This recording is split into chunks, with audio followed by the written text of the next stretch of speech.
साल 1974 न्यूयॉर्क में 412 मीटर ऊंची दो समांतर मीनारें बनी जो आईफिल टावर से 92 मीटर ऊंची थी। जरा सोचिए, इतनी ऊंची इमारत पर कोई क्यों चढ़ना पसंद करेगा। क्या मैं इमारतों के बारे में बताने आया हूँ? नहीं, बिल्कुल नहीं। मैं बात करने आया हूँ एक ऐसे सिरफिरे इंसान की जिसने इन इमारतों के बीच एक सिंगल तार बांधकर उस पर बिना लाइफ बोर्ड के चलने का सपना देखा। हाँ, पूरी तरह गैरकानूनी और भयानक, पर कुछ सपने भयानक ही होते हैं और कुछ लोग शायद इन्हें पूरा करने के लिए ही संसार में आते हैं। चलो शुरू से शुरू करते हैं। पेरिस में सर्कस लगा था। हजारों दर्शकों के बीच एक छोटा बच्चा रस्सी पर चलते एक कलाकार को देख रहा था। सर्कस तो खत्म हुआ, परंतु बच्चे के मन में रस्सी पर चलने का भूत सवार हुआ। इसलिए उसने पेड़ पर रस्सी बांधकर अभ्यास शुरू किया। एक के बाद एक रस्सी पतली हुई और उसका रस्सी पर चलने का सपना पूरा हुआ, पर वह अपने आप को साबित करना चाहता था। अतः उसने निर्णय किया कि सर्कस पर बंधी रस्सी पर ही चलेगा। इसलिए रात के अंधेरे का फ़ायदा उठाकर वह सर्कस में घुसता है और टेंट पर चढ़ता है।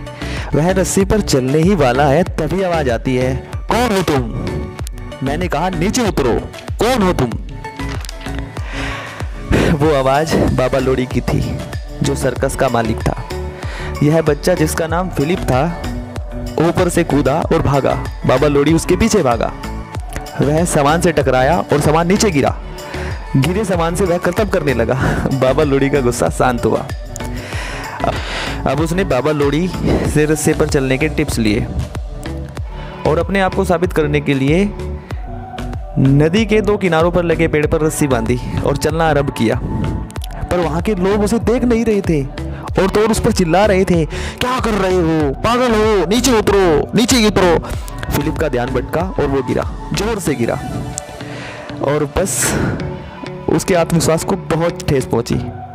पर वहाँ उसकी मुलाकात एक अच्छे मित्र से हुई, जो एक पेशे से फोटोग्राफर था, जिसका नाम जॉन विल था।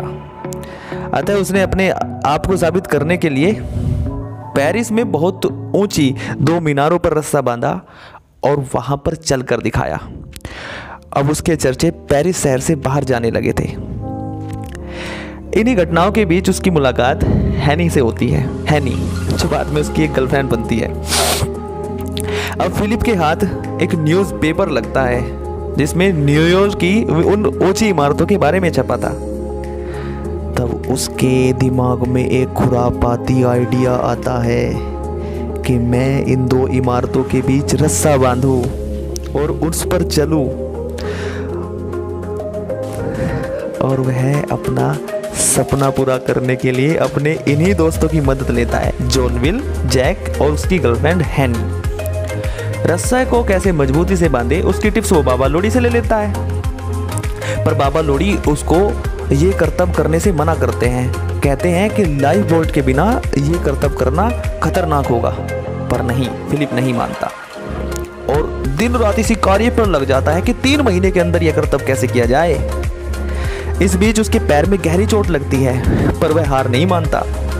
अतः रात्रि में न्यूयॉर्क शहर जब सो रहा था, वह अपने दोस्तों के साथ रस्सा बांध रहा था। सुबह होती है, रस्सा बंध चुका है।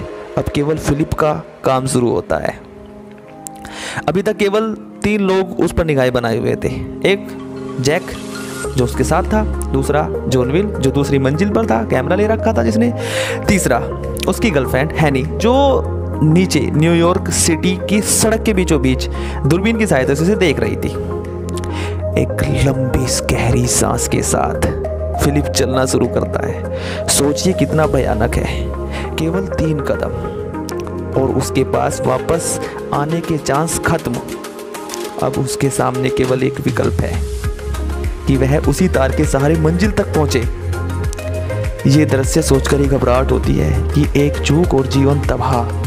फिलिप चलता है और चलता जाता है, बिना डगमगाते हुए चलता जाता है और दूसरी मंजिल पर पहुंच जाता है।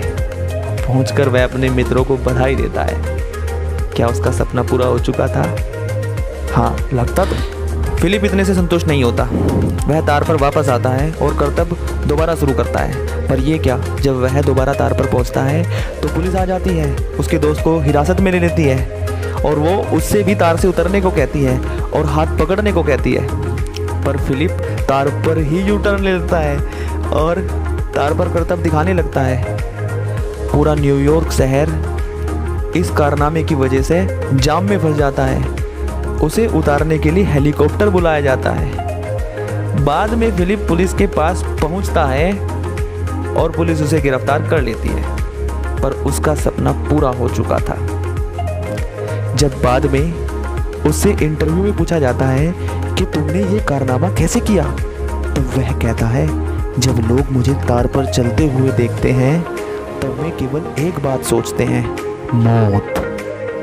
पर मैं वो नहीं सोचता, मैं उसका उल्टा सोचता हूँ, जिंदगी।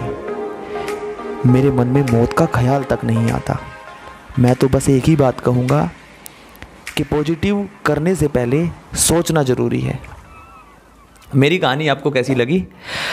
प्लीज़, अगर मेरी कहानी आपको अच्छी लगी तो मेरे चैनल को लाइक और सब्सक्राइब दोनों कर दीजिए, और अच्छी नहीं लगी तो डिसलाइक कर दीजिए। और please subscribe to my channel. Bye bye.